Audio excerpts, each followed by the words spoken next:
Hallo, nå skal jeg anbefale noe. This. Den, den er dritbra. Den er sånn at man blir brun. Det er som body lotion, bare at man blir brun av den. Jeg har brukt den. Jeg bruker den nesten hver dag, bare når jeg husker det. Og det er hver dag nesten. Den er så godt. Og man blir faktisk brun av den. Det er veldig sånn chill. Men faktisk, det står jo Summer Glow, og det er sånn helt seriøst. Og man blir skikkelig brun, sånn helt naturlig brun, og det ser ekte ut. Bare hvis man ikke, hvis man tar sånn at det blir sånn hvit og litt brunt der, da ser det ikke så særlig ekte. Det ser heller ut som man har tatt brunkrem på. Men den her,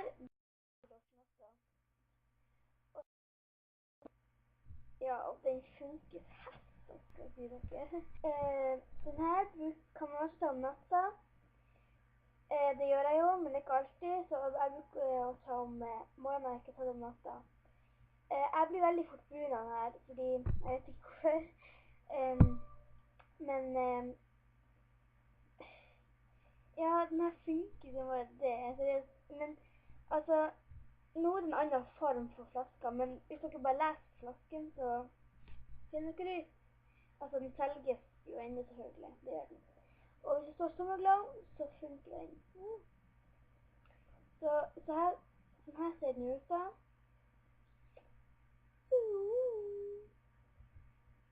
Summer Glow. Da så Libre Lotion, og så litt ut. Jeg elsker den. Så, ja, men det var faktisk bare det egentlig. Men det kommer sikkert flere videoer om anbefaling, for det er veldig mye her som jeg vil anbefale til dere. Sånn at dere kan kjøpe det. Og sånn der. Og så kommer det sikkert masse som ikke anbefales også. For det burde man også gjøre, sånn at man ikke bruker masse penger og sånn der. Så ja, jeg har faktisk noe som ikke anbefales også, så bare vent og se. Og jeg ser på bloggen min, så finner dere ut. Men ja, det var jo bare det. Ja, den her anbefales. Kjøp den. Den selges. Aner ikke hvor. Men bare fær på en shoppesenter, så finner man den. Men dere må lete da, fordi jeg vet ikke hvor det er. Så jeg kan bare skape, og ja, det finnes faktisk, fordi at mora til Anna har kjøpt sånn her i Tromsø. Og så finnes jo sikkert flere plasser, det er bare Tromsø, så bare chill.